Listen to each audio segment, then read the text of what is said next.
Hey there, Mama, and welcome back to the Moms Overcoming Overwhelm podcast, episode 72. I'm Emily McDermott, and I am here beside you on this journey as we work together to declutter your home, head, and heart. I just want to give a shout out to all of you for your support, for everything that you've done to help me keep going with this podcast. I just found out yesterday that I just reached the top global 1% of podcasts, which is just amazing to me. I'm just so thrilled and thankful and appreciate you listening, sharing the show, leaving those reviews. Everything is just such a blessing to me. And I can't wait to bring you more decluttering tips and tricks and also more amazing interviews like what we're going to have today. So today I'm talking to Sasha Star Robertson. She is an intentional living and biblical mindset coach for busy Christian moms. And she's been married 14 years to her best friend. She's also a boy mom times 2, blessed by adoption. She's a travel addict and a Jesus freak, as she says. And she's the founder of the Intentional Abundance curator of the Life and Goals Planner, and the host of the Intentional MomLife with Jesus podcast. Sasha is also launching a couple different amazing things. She just recently launched her course, Seek First, Faithful Foundations for God First, God Focused Living, and is going to be launching a scheduling course in January.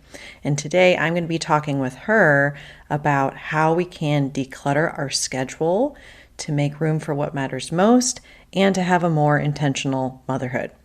Now, obviously, you can tell by the name of Sasha's podcast and also with what she does that she focuses on Christian moms specifically.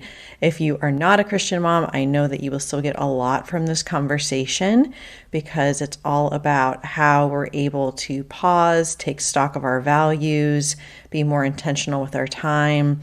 And I think that you're really going to be blessed by this conversation. So with that in mind, how about you grab that notebook and pen and let's dive into our conversation with Sasha Star Robertson. Hey there, Mama. Are you tired of all the stuff crowding your home, calendar, and mind? Do you wish you could say goodbye to the endless to-do list running around in your head? Want to declutter but don't know where to start? You're in the right place. Welcome to Moms Overcoming Overwhelm, where you will find proven and practical solutions to declutter your home, head, and heart. Hi, I'm Emily, a wife, boy mom, and simplicity seeker. I struggled to get pregnant and felt overwhelmed until I discovered decluttering could create the physical and emotional space I needed to become a mom. Now, 2 kids later, I've transformed my life and motherhood by developing simple systems around decluttering, capsule wardrobes, kid stuff, cleaning and tidying, meal planning, time management, and more, and I can't wait to share them with you. If you're ready to reclaim the time and energy you crave, be present with your kids, and finally enjoy the life and motherhood you so deserve, let's kick overwhelm to the curb, shall we? Grab your lukewarm coffee, your notebook and pen, and clear off some counter space. Let's do this. Hey, Sasha, thank you so much for being on the Moms Overcoming Overwhelm podcast. I am really excited to chat with you today. And yeah, thank you so much for being here. Thank you so much for having me. It's super exciting. I love your show. I know you're a guest on mine and adding so much value over there. And yeah, I appreciate it. Yeah, so we connected through the podcasting space, and likewise, I love your podcast and also just your mission and how you help women, and we're very aligned in that regard. So I was hoping you could introduce yourself a little bit about you and your family, kind of the women that you serve, and when you're not doing all of those things, which probably take up a lot of the time, what other things you like to do? Yeah. So, my husband and I just hit our 14-year wedding anniversary. So super fun there. We spent the day having brunch and then tore down a wall in our home that we've been staring at for like a year. We had a friend come over who incepted us, and he's like, it would be really cool if this wall wasn't here. And I never thought of that before. And I was like, yeah. So that was fun. And both of my boys came to our family through adoption. So we are definitely a family blessed by adoption.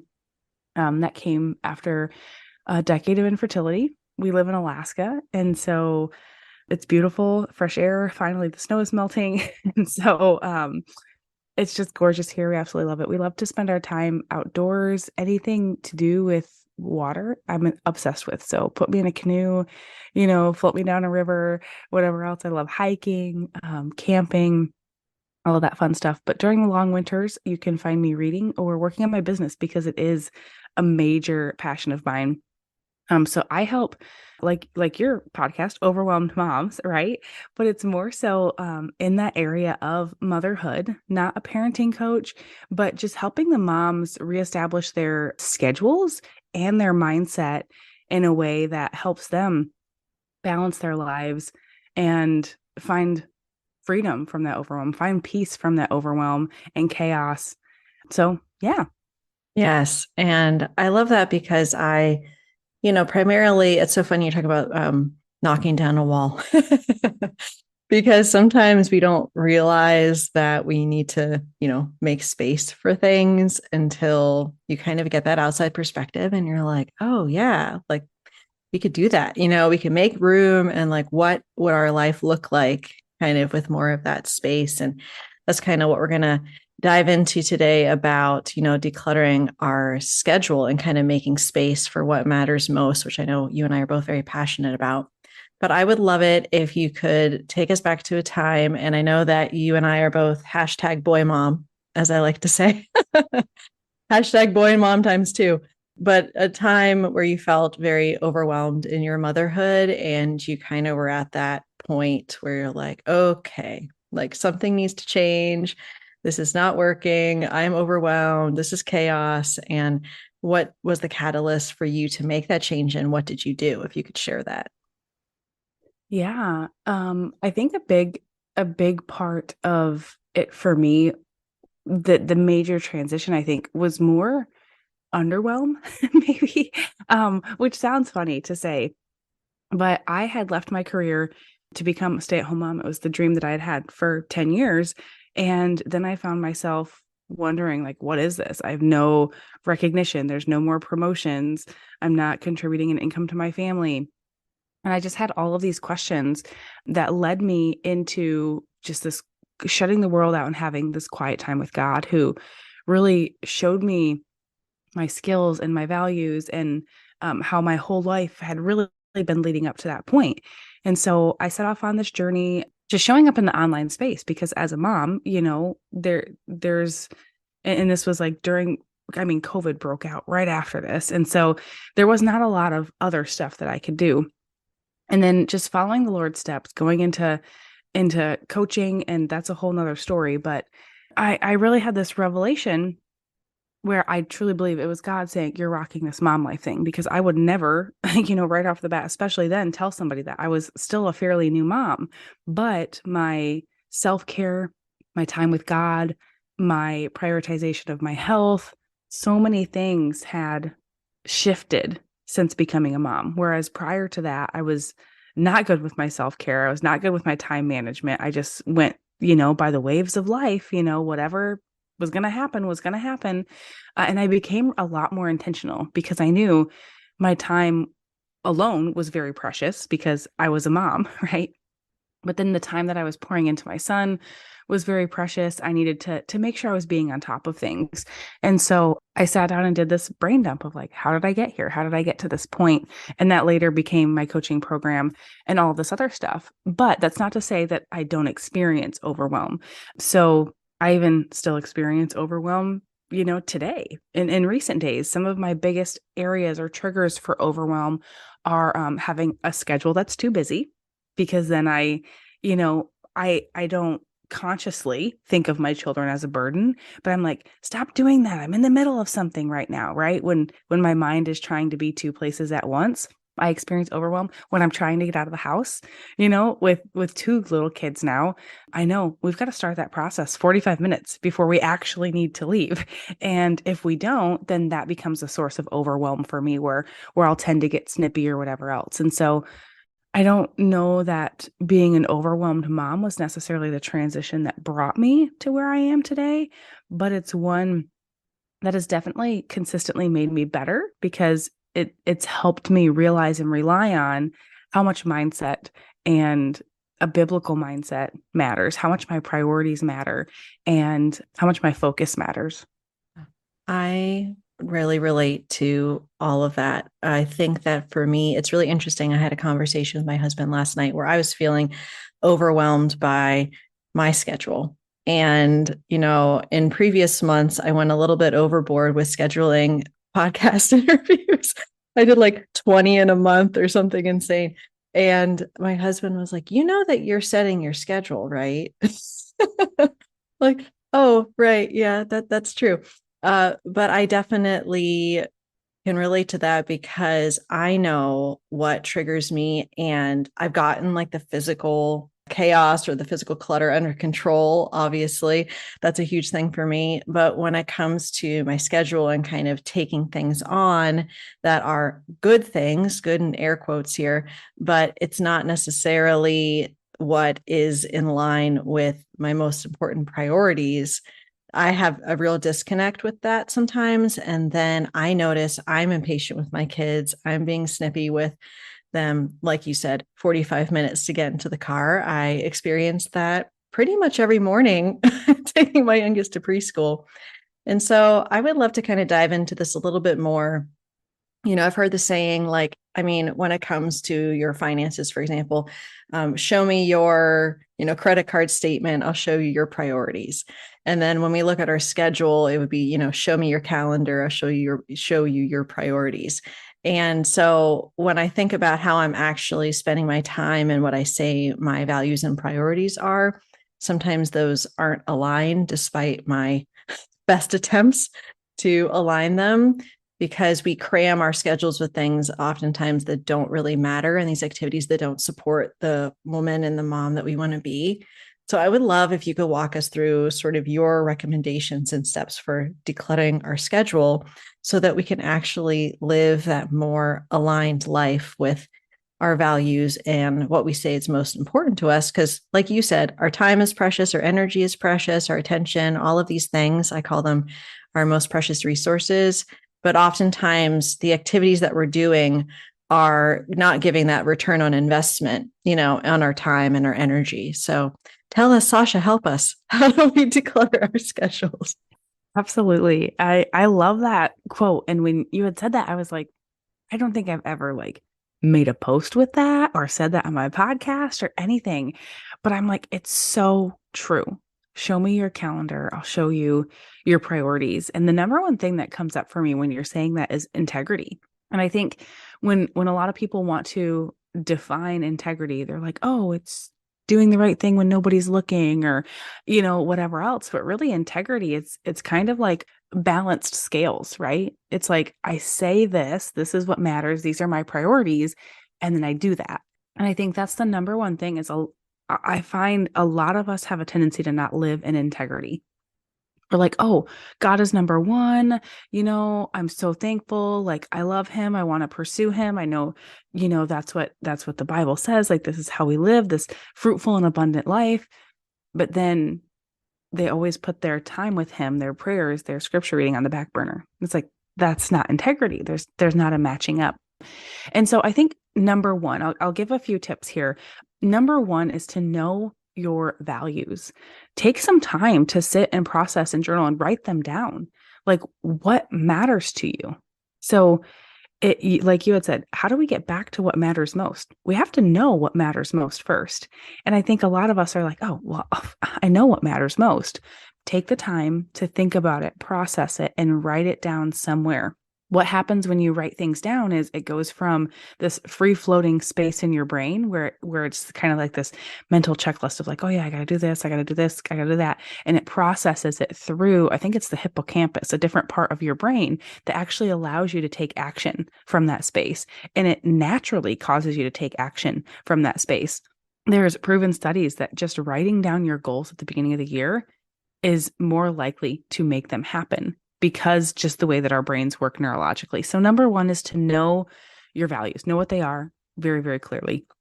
Number two is to recognize and honor the season of life that you're in. So the season of life where, maybe your business is able to be a big focus and you are able to do 20 podcast recordings in a month, maybe you'll have a season for that. but it's probably not going to be the season while you have a newborn. Maybe you're in a season with a newborn and you've got 6 weeks where you're basically attached, have a baby attached to you that you're taking care of 24/7. Maybe you're in a season of it's sports season for your kids where you're at games and practices almost every day of the week. That looks different.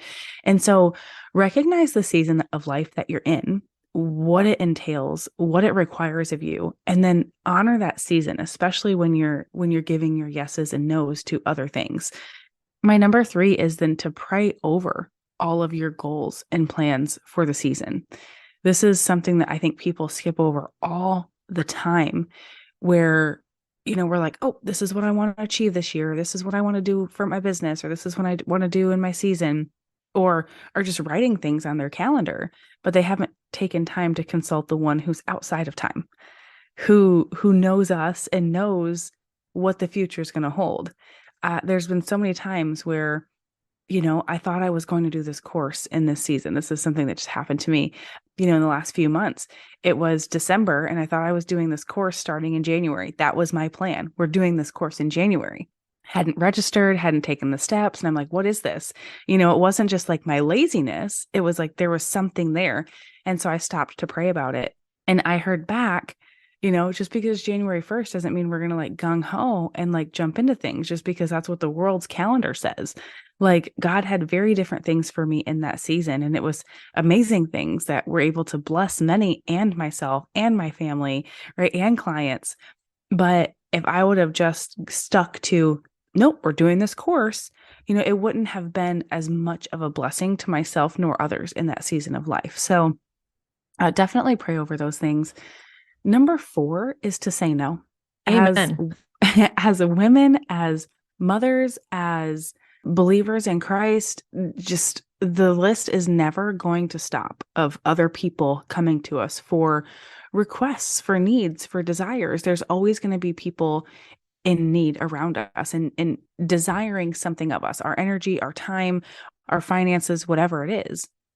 And by knowing your values, by recognizing the season of life that you're in, by having those clear and present in front of you, it makes it a lot easier for you to give a very wise yes or a discerning no.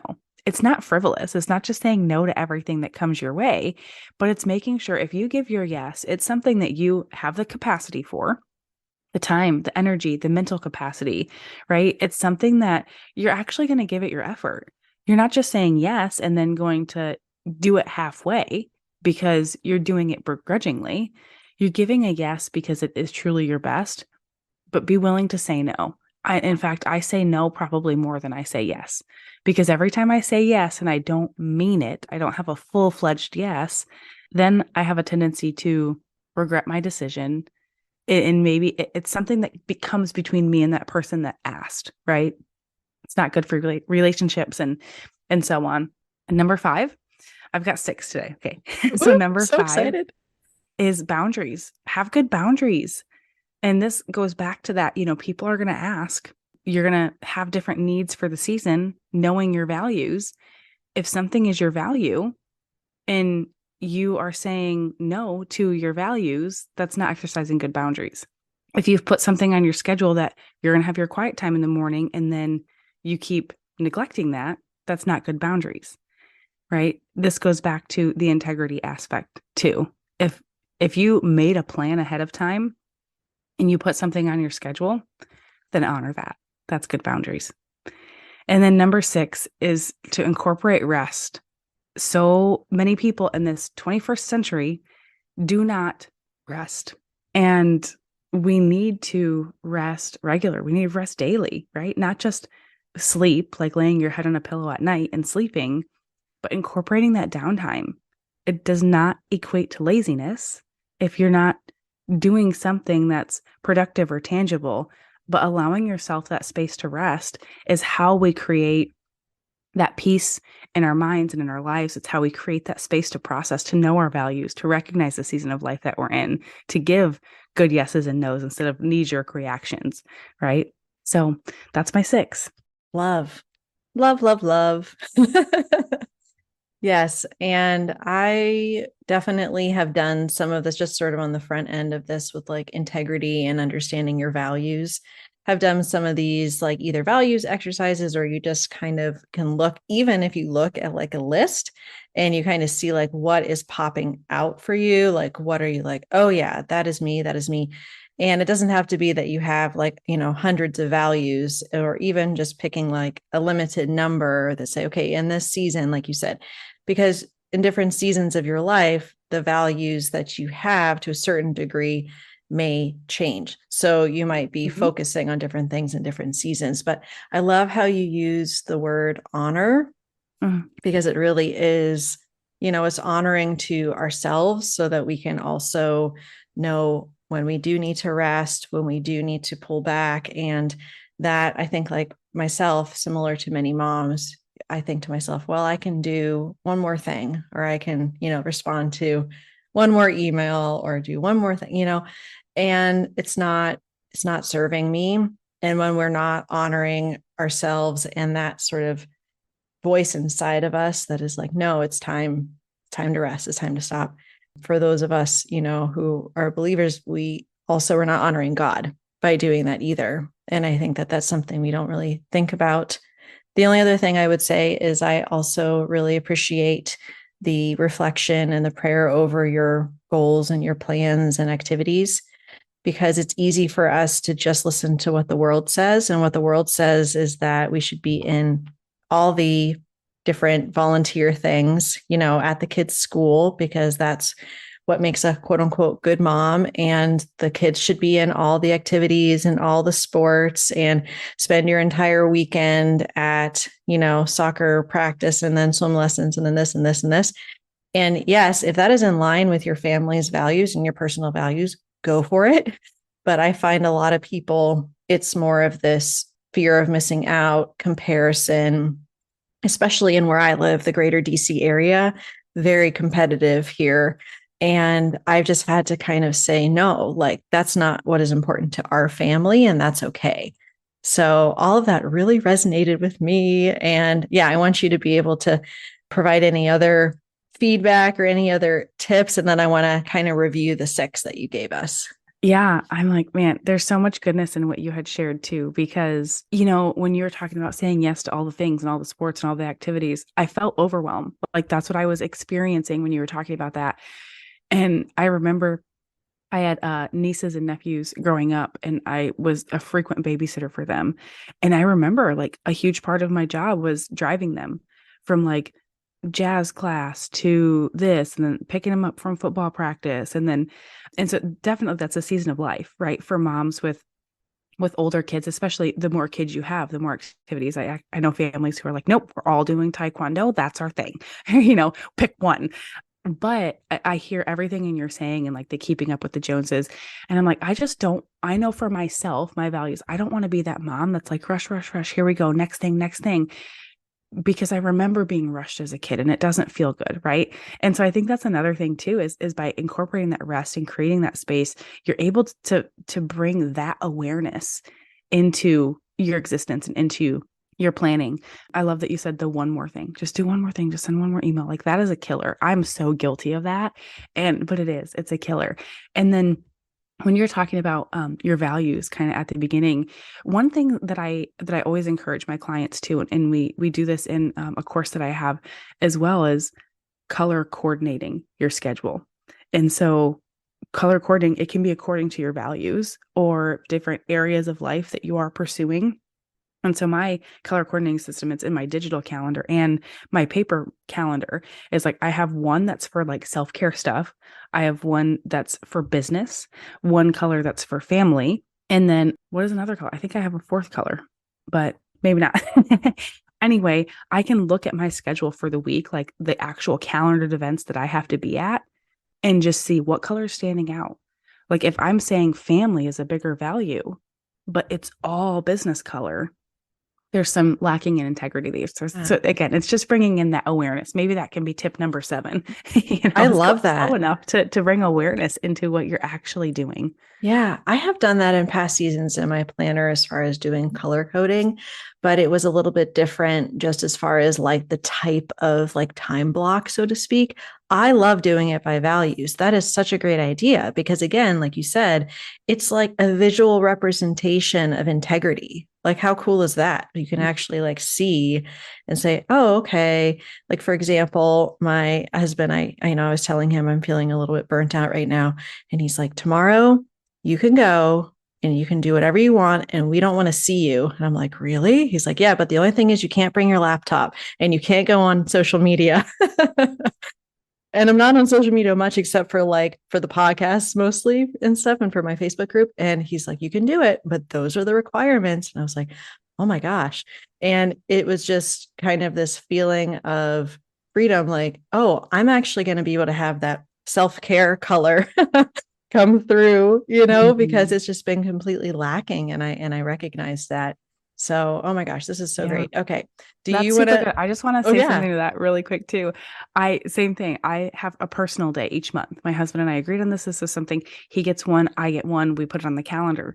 And all of my personal days, I've left them bummed out because I spent all the day working, doing my like end of month stuff for my business or whatever, which is what I want to do, right? I really enjoy that. But then the day comes over, I'm like, I wanted to take a bath. I wanted to do my nails. I wanted to go get a pedicure or a massage. I didn't do anything for just me.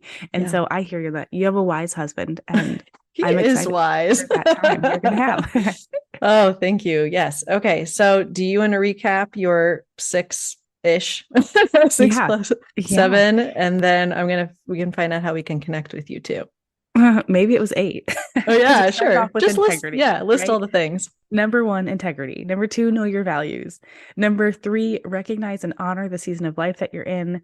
Number 4, pray over your goals, your plans for your schedule and your schedule. Number 5, say no. Number 6, boundaries are so important. Number 7, incorporate rest. And then number 8, kind of piggybacks on that. It creates the space for awareness, bringing awareness into what you're doing. Yes, and go to town with the highlighters if you want to in your planner. Oh my gosh. Thank you so much, Sasha. This is so incredibly helpful. And I'm definitely inspired to become a little bit more, I don't know, tenacious is a word that's coming to mind about my boundaries and saying, having my nose be my nose and that kind of thing. So please let everyone know where we can connect with you, the podcast, any other things you want to talk about. Yeah. When you were saying tenacious, intentional was the word that came to mind for me, which is in my podcast, Intentional Mom Life with Jesus. So wherever you're listening to this show, you can listen to that one. You can also find it at momlifewithjesus.com. Very simple and straightforward.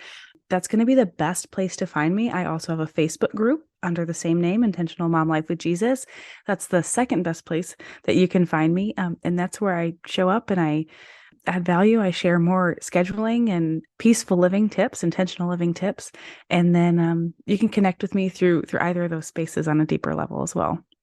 Wonderful. Thank you so much. I, of course, will link to everything in the show notes. And thank you for coming on and chatting with me. It's always such a pleasure. And I know that the mamas are going to be blessed by all these amazing tips. Yes. Thank you so much, Emily. It was my pleasure.